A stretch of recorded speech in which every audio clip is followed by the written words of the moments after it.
मखदूम अलाउद्दीन साबर अली अहमद साबर कलियर शरीफ वाले उन्होंने ड्यूटी जदों खिरका खिलाफत तो बाद बाबा फरीद गंज शकर रहमतुल्लाह अलैह ने कलियर शरीफ लगाई।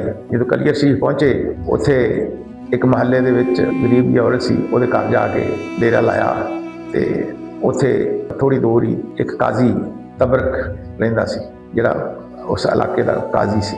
उन्होंने जो पता लगा कि इत्थे कोई बजुर्ग तशरीफ लियाए आ आहिस्ता आहिस्ता लोग बैठ उन्होंने मशहूरी होंदी गई।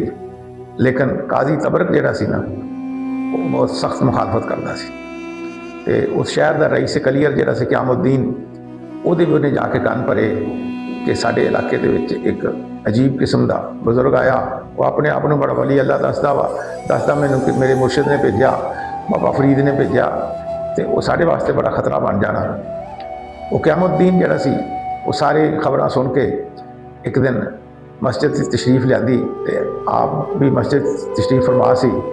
आपनूं कहंदा कि तू अगर सुल्तानुल औलिया आया तो दस 3 महीने हो गए मेरी बकरी गवाची नूं, दस मेरी बकरी कित्थे है। आपने फरमाया ऐ बकरी दे चोरो जिन्हां ने बकरी खाधी आ वो सब फौरन हाज़र हो जाओ। घबराए हुए 27 बंदे सामने पेश हो गए। जो पेश हो गए उन्होंने पूछा दसो बकरी कित्थे आ।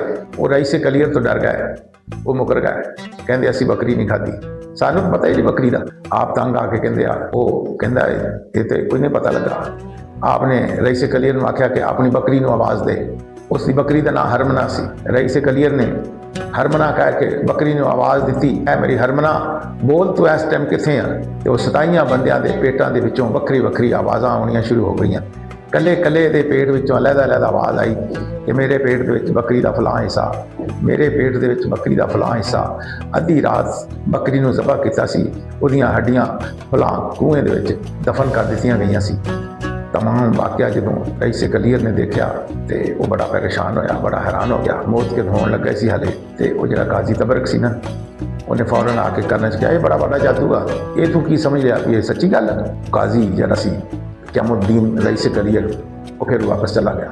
एक दिन फिर असर की नमाज का वक्त सी, नमाज वास्ते जुमा पढ़ाने वास्ते आप मसले ते तशरीफ फरमाया तो काजी तबरक भी आ गया, रईस कलियर क़यामुद्दीन भी आ गया।